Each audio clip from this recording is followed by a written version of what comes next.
한국의 전세제도가 붕괴하고 있습니다. 수도권 아파트 전세가율이 80%를 넘나드는 곳이 수두룩합니다. 집값의 80%를 보증금으로 맡긴다는 뜻이죠. 집주인에게 집값 대부분을 무이자로 빌려주고 거기서 살게 해달라고 하는 거래입니다. 이 거래가 오래 버텨왔지만 이제 그 한계가 드러나면서 전세제도 자체가 무너지고 있습니다. 핵심만 먼저 짚어볼게요. 전세 비중 변화 2020년에서 2023년 42%에서 23%. 역전세로 돌아선 집이 상당수예요. 전세 보증금은 어떻게 월세가 됐는가? 지금부터 하나씩 자세히 살펴보겠습니다. 조선시대부터 내려온 시스템이 무너진다는 건 보통 일이 아니죠. 전세라는 건 생각해보면 정말 독특해요. 집값의 60에서 80%를 보증금으로 맡기고 월세 없이 2년 살다가 그대로 돌려받는 거거든요. 사실상 집주인한테 주는 무이자 대출인 셈이죠. 전 세계 어디서도 찾아볼 수 없는 한국말의 발명품이에요. 그런데 지금 이 시스템에 빨간불이 켜졌습니다. 최근 10년간 구조적 붕괴 징후가 곳곳에서 나타나고 있거든요. 수백 년 버텨온 정통이 왜 갑자기 흔들리고 있을까요? 전세제도 붕괴는 단순히 부동산 가격만의 문제가 아니에요. 한국 사회 전체의 경제 구조와 주거 문화가 복합적으로 연결되어 있거든요. 그래서 일반 시민들의 주거 비용이 급증하고 있습니다. 월세로 전환되면서 매달 내가하는 돈이 늘어나고 투자 전략도 근본적으로 바뀌어야 하는 상황이죠. 마치 집 한 채가 거대한 도미노의 첫 번째 조각 같아요. 현재 전세제도가 직면한 상황은 정책 대응을 더욱 복잡하게 만들고 있어요. 여러 요인이 얽혀있는 구조적 변화이기 때문에 단순한 해법으로는 해결하기 어려운 측면이 있거든요. 이쯤 되면 밴드에이드 하나로는 안 되죠. 지금부터 이 오랜 역사에 전세제도가 위기를 맞고 있는 구조적 원인들을 하나씩 살펴보겠습니다. 2억 원 전세보증금이 월세 200만원과 같다는 게 무슨 소리일까요? 이거 농담이 아니라 진짜 수학이에요. 전세보증금, 월세 전환율이라는 공식이 있거든요. 한국부동산원의 통합부동산정보서비스 시스템에서 공식적으로 쓰는 계산법이죠. 사실 전세는 집주인에게 주는 거대한 무이자 대출이었던 셈이에요. 공식은 간단해요. 전세보증금의 연간 수익률을 곱하고 12개월로 나누는 거죠. 과거 고금리 시대엔 12% 기준이었어요. 2억 원 곱하기 0.12 나누기 12개월. 딱 월 200만 원이 나오거든요. 집주인 입장에서 보면은 2억을 은행에 넣어서 매달 200만 원씩 받든 전세를 받든 똑같다는 계산이죠. 문제는 지금은 상황이 완전히 달라졌다는 거예요. 현재 시장금리는 4%에서 6% 수준이에요. 같은 공식을 적용하면 어떻게 될까요? 2억 원 곱하기 0.05 나누기 12개월은 월 83만 원이 나와요. 과거 200만 원과 비교하면 절반도 안 되는 수준이죠. 전세보증금이라는 거대한 무이자 대출의 마법이 깨지는 순간이에요. 하지만 실제 시장에서는 이 계산보다 높게 측정돼요. 월 120만 원에서 150만 원 수준에서 형성되거든요. 이게 바로 프리미엄이라고 불리는 부분이에요. 금리만 보고 계산한 사람들이 시장에서 한 대 맞는 지점이죠. 집중 입장에서는 당연히 금리만 고려할 수는 없어요. 공실위험, 관리비용, 세금 등을 모두 감안해야 하니까요. 전세보증금 2억 원을 받아봤자 그냥 은행 예금하고 끝이 아니거든요. 월세 전환율에는 이런 현실적 리스크가 다 녹아 있어요. 이 월세 전환율 계산이 생각보다 복잡한 이유는 금리만 보면 안 되기 때문이에요. 마치 요리할 때 소금만 넣으면 된다고 생각하는 격이죠. 지역별 시장 상황에서 살펴보면 강남 3구와 지방 소도시의 전환율이 완전히 다릅니다. 같은 돈이어도 동네가 다르면 게임의 룰 자체가 달라지거든요. 임차인의 신용도도 중요한 변수예요. 계약자의 신뢰도에 따라 리스크 프리미엄이 붙거나 빠지면서 전환율이 조정됩니다. 계약 기간에 따른 수익률 조정도 고려해야 해요. 단기 계약과 장기 계약은 임대인 입장에서 완전히 다른 투자 상품이거든요. 계절적 요인까지 영향을 미칩니다. 성수기와 비수기에 따라 임대시장 수급이 바뀌면서 전환율도 함께 움직여요. 그리고 시장 변동성에 의해 부동산 가격 상승과 하락에 대한 기대치도 반영해야 해요. 마지막으로 금융환경이에요. 대출 규제와 금리 변동 전망, 부동산 가격 상승이나 하락 기대치까지 모든 게 전환율에 반영됩니다. 매매가 3억 원인 전세가가 3.5억 원이에요. 뭔가 이상하죠? 집을 사는 가격보다 전세 보증금이 더 비싸다니. 마치 중고차가 신차보다 비싼 격이거든요. 이런 현상을 이제 역전세라고 부르는데, 여기서 똑똑하다고 자부하는 투자자들이 역전세 갭 투자라는 전략을 시도해요. 시장의 틈새를 찾았다고 생각하는 거죠. 논리는 간단해 보여요. 5천만 원만 있으면 대출 2억 5천만 원을 받아서 3억 원짜리 아파트를 살 수 있고 바로 3.5억 원 전세를 놓으면 된다는 거죠. 차익 5천만 원은 순수익처럼 보이거든요. 돈이 돈을 낳는 완벽한 공식 같잖아요. 하지만 이건 함정이에요. 시장이 뒤틀린 신호를 보낼 때 그 신호를 기회로 보는 순간 이미 덫에 걸린 거거든요. 갭 투자의 실제 손익을 계산해보죠. 투자자가 5천만 원 자금으로 2억 5천만 원을 대출을 받았다 가정해 볼게요. 3억 원 아파트를 구매하고 3.5억 원 전세로 임대할 때는 5천만 원 수익이 예상되거든요. 마치 돈이 돈을 낳는 완벽한 구조 같죠? 하지만 시장이 하락해서 매매가가 2.5억 원, 전세가가 2억 원으로 떨어지면 1억 원 이상 손실이 발생합니다. 수익은커녕 원금마저 질방을 하는 거예요. 이것이 갭 투자의 구조적 함정이에요. 시장 하락 시 매매가와 전세가가 동반 하락하면서 투자자는 원금 손실뿐만 아니라 매출 상한 부담까지 떠안게 되는 구조거든요. 레버리지로 수익을 키우려던 전략이 역으로 손실을 배가시키는 부메랑이 되는 셈이죠. 더 심각한 건 유동성 위기예요. 전세 계약이 만료되면 임차인이 보증금 반환을 요구하잖아요? 그런데 집주인 주머니에 현금이 없어요. 집주인은 2억 원을 마련해야 하는데 집을 팔아도 2.5억 원밖에 안 나와요. 기존 대출 2.5억 원을 갚고 나면 손에 남는 게 없거든요. 마치 빚으로 산 집을 빚으로 되갚는 격이죠. 결국 추가 대출을 받거나 다른 자산을 처분해야 해요. 없는 돈을 또 빌려서 메워야 하는 상황인 거죠. 그게 불가능하면은 대출 상환 불가능 상황이 되는 거죠. 이쯤 되면 투자자가 아니라 도미노죠. 이런 사례들이 연쇄적으로 일어나면서 경매 물건이 급증하고 있어요. 마치 도미노 같죠. 한 명의 파산이 다음 투자자의 파산으로 이어지는 구조거든요. 똑똑해 보이는 갭 투자 전략이 실제로는 시장 하락기에 가장 위험한 투자 방식이었던 거예요. 천재 같은 레버리지 활용법이라고 생각했는데 시장이 한번 기침하니까 그 천재가 파산하더라고요. 개인 투자자들이 이런 리스크를 제대로 이해하고 있는지 의문스러워요. 사실 대부분은 수익률 계산만 하고 망할 확률은 안 봤을 거거든요. 부동산 시장의 상승만 가정한 전략은 결국 큰 손실로 이어질 수밖에 없거든요. 이쯤 되면 투자가 아니라 베팅이죠. 2022년 하반기 수도권 아파트의 48%가 역전세 상태에 빠졌습니다. 전세 보증금이 매매가에 육박하거나 아예 넘어서는 경우거든요. 나머지 52%만이 정상 상태를 유지했어요. 집을 사는 돈보다 전세 맡기는 돈이 더 많다니 그동안 안전하다던 전세 신화가 흔들린 거죠. 금리 상승이 이런 참사를 만들어냈어요. 기준금리가 2021년도 0.5%에서 2022년 3.5%로 급상승하면서 모든 계산이 틀어졌거든요. 앞서 살펴본 전세보증금, 월세 전환율을 기억하세요. 금리가 7배나 오르면서 같은 보증금으로도 훨씬 높은 월세를 받을 수 있게 되었어요. 마치 집주인에게 갑자기 수익률 높은 새 투자 상품이 생긴 격이죠.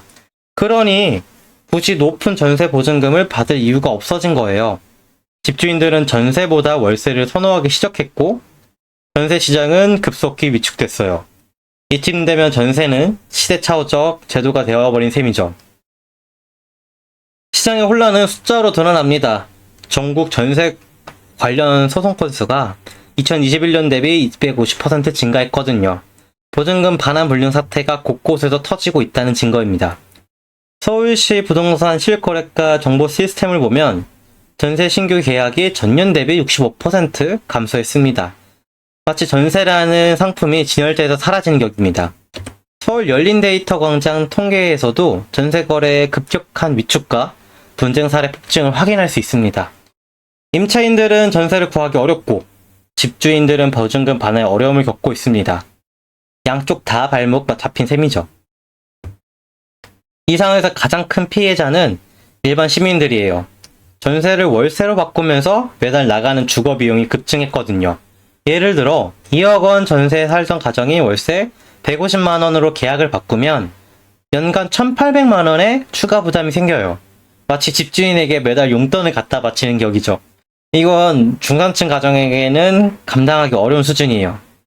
오랫동안 안정적이었던 전세 제도가 불과 1, 2년 사이에 이렇게 무너질 줄 누가 알았을까요? 한국 부동산의 자랑스러운 발명품이던 전세가 이제는 과거의 유물이 되어가고 있어요.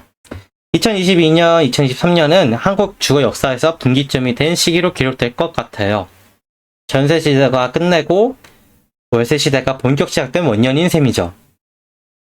2020년 7월, 정부가 세입자를 보호하겠다며 임대차 보호법을 대폭 개정했어요. 계약갱신 청구권이 도입되면서 2년이던 거주권이 4년으로 늘어났죠. 전세가 상한제도 함께 시행되었고요. 직전 계약 대비 5% 이내에서만 인상할 수 있게 제한한 거예요. 세입자 입장에서는 환영할 만한 정책이었죠. 그런데 결과는 정반대였어요. 집주인들이 전세 시장에서 대거 빠져나가기 시작한 거거든요. 마치 가격 통제로 상인들을 쫓아내는 격이었죠. 2020년 전세는 전체 임대의 42%를 차지했어요. 그런데 2023년 전세 비중은 23%로 떨어졌거든요. 물건 3년 사이에 절반 가까이 줄어든 거예요. 반대로 신규 임대 계약 중 월세 비중은 77%까지 늘어났죠. 집주인들이 전세보다는 월세를 선호하게 된 건데요. 마치 시장 전체가 아예 다른 게임의 룰로 바뀐 격이에요. 왜 이런 일이 벌어졌을까요? 집주인 처지에서 살펴보면 답이 나와요. 전세가 상한제로 인상폭이 5%에 묶여있는데 물가는 그보다 훨씬 빠르게 치솟고 있거든요. 거기다 계약갱신 청구권 때문에 4년간 발이 묶이니까 유연성도 제로죠. 마치 물가 인플레이션 시대에 고정금리 적금을 든 격이에요. 그러니 차라리 월세로 갈아타는 게 합리적 선택인 셈이죠. 전세보증금 월세 전환율을 써서 더 안정적인 수익을 만들 수 있거든요. 특히 금리가 오른 지금 상황에선 더욱 그래요. 전세는 사실상 세입자가 뒷주인에게 주는 무이자 대출인데 이걸 월세로 바꾸면 매달 현금이 들어오잖아요. 국토교통부 정책과 통계청 데이터를 나란히 놓고 보면 참 아이러니한 그림이 나와요. 세입자를 보호하려던 임대차 보호법이 오히려 임대인들의 전세 회피 현상을 만들어냈거든요. 결국 세입자들은 전세를 구하기 더 어려졌고 월세를 내야 하는 비용은 더 늘어났죠. 정책 목표와 정반대 결과가 나온 셈이에요. 마치 환자를 살리려고 준 약이 오히려 부작용을 일으킨 격이죠. 좋은 의도의 정책이 시장을 왜곡시킬 수 있다는 교과서적인 사례예요. 시장 참여자들이 어떻게 반응할지 충분히 예측하지 못한 거네요. 그럼 이 상황에서 우리는 어떻게 대처해야 할까요? 갭 투자의 위험을 제대로 판별하는 기준부터 알아봐야 해요. 전세가율이 85% 이상인 물건은 피하세요. 이미 역전세 위험이 높은 상태거든요. 마치 물이 턱까지 찬 상태에서 파도만 와도 익사하는 격이죠. 준공 15년 이상 된 구축 아파트도 신중하게 검토해야 해요. 오래된 건물일수록 매매가 변동성이 크거든요. 가장 중요한 건 지역별 매매가 하락 추이를 최소 3개월 이상 모니터링하는 거예요. 시장 흐름을 파악하지 못하면 유동성 위기에 빠질 가능성이 커져요. 투자가 아니라 운에 맡기는 배팅이 되는 거죠. 하지만 이런 기준들도 완벽하지 않아요. 시장이 급변하는 상황에서는 예측이 어렵거든요. 아무리 꼼꼼해도 시장이 한번 기침하면 모든 계산이 틀려질 수 있어요. 이미 전세 계약을 한 분들은 월세 전환 협상을 준비해야 해요. 현재 시장금리 4에서 5% 기준으로 전환율을 제시하세요. 시장이 이 사람 준비했네 하는 눈빛을 보는 게 협상의 시작이거든요. 또는 보증금 일부를 차감하는 대신 월세 부담을 줄이는 방법도 있어요. 예를 들어 2억 원 보증을 1억 5천만 원으로 줄이고 남은 5천만 원에 해당하는 월세만 추가로 내는 거죠. 마치 내 돈으로 내 집세를 미리 내는 셈이에요. 계약 기간을 연장하는 조건으로 월세 인하를 협상할 수도 있어요. 집주인 입장에서는 안정적인 임차인을 확보하는 게 중요하거든요. 새 세입자 찾는 스트레스보다 기존 세입자와 타협하는 게 훨씬 편하죠. 하지만 근본적인 문제는 남아있어요. 시장 참여자들이 이런 급격한 변화에 적응할 시간이 부족해요. 전세에서 월세로의 전환이 너무 빠르게 일어나고 있거든요. 대체 상품도 부족해요. 전세만큼 매력적인 주거 옵션이 없다 보니 많은 사람들이 어려움을 겪고 있어요. 월세 시대로의 전환 과정에서 발생하는 사회적 비용도 만만치 않아요. 주거비 부담이 크게 늘어나고 있습니다. 이런 주거비 부담 증가는 결국 소비 위축으로 이어질 수밖에 없어요. 가게가 집에 더 많은 돈을 쓰면 다른 곳에 쓸 돈이 줄어들거든요. 오랜 이어온 전세제도가 무너지면서 우리 사회 전체가 새로운 적응기를 겪고 있는 셈이에요. 결국 주거 문화와 경제 구조 자체를 근본적으로 재편해야 하는 상황에 직면했습니다. 오래 지속되어 온 전세 시스템 종말을 우리는 지금 목격하고 있어요. 전세는 사실 집주인한테 주는 무이자 대출이었거든요. 저금리와 높은 전세가율로 유지되던 이 묘한 균형이 금리 정상화와 함께 완전히 깨진 거예요. 마치 돌려막기가 멈춘 순간 같죠. 이건 단순한 시장 변화가 아니라 구조적 전환이에요. 금리가 정상화되면서 전세 시스템 자체가 작동할 수 없게 된 거거든요.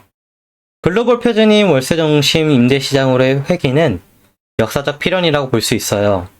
결국 세계 어디서나 집은 빌려주고 월세를 받는 게 상식이었거든요. 앞으로는 한국 부동산 통계 시스템이 진짜 일할 시간이 왔어요. 투명한 임대료 정보 제공과 시장 안정성 모니터링이 필수가 됐거든요. 국가 통계 포털의 주거 트렌드 모니터링도 마찬가지고요. 정책 수립과 시장 예측의 기반 데이터 구축이 그 어느 때보다 중요해졌네요. 이제 데이터가 없으면 장님이 코끼리 만지는 격이죠. 그러면 오늘 다룬 개념들을 다시 한번 정리해보세요. 전세보증금에서 월세 전환율, 역전세, 갭투자, 유동성 위기, 임대차 보호법, 부동산 실거래가, 보증금 반환 불능까지요. 이 모든 용어들이 연결되어 하나의 큰 그림을 만들어요. 마치 도미노처럼 하나가 무너지면 전체가 흔들리는 거죠. 오래된 전세제도가 무너진 건 아프지만 새로운 시대에 맞는 주거 문화를 만들어가는 과정이기도 해요. 변화를 이해하고 준비하는 것, 그게 지금 우리에게 필요한 일이에요. 결국 적응한 자가 살아남는 거잖아요. 전세제도의 구조적 한계가 드러나면서 월세 시장으로의 전환이 가속화되고 있어요. 사실 전세는 전 세계적으로도 드문 독특한 시스템이었거든요. 집주인한테 목돈을 맡기고 이자 대신 공짜로 살게 해주는 거죠. 이런 제도가 수십 년간 굴러간 게 오히려 신기한 일이에요. 이제 글로벌 표준에 맞춰가는 건 어쩔 수 없는 흐름인데 투자자든 세입자든 새로운 임대 환경에 맞는 전략이 필요해요. 전세보증금, 월세 전환율 같은 개념들이 앞으로는 필수 상식이 될 거거든요. 마치 영어 공부하듯이 말이에요. 오늘 에피소드가 변화하는 한국의 부동산 시장을 이해하는데 도움이 되길 바래요. 좋아요와 구독 그리고 하이프까지 잊지 말고 눌러주시면 더 좋은 콘텐츠로 찾아뵐게요. 감사합니다.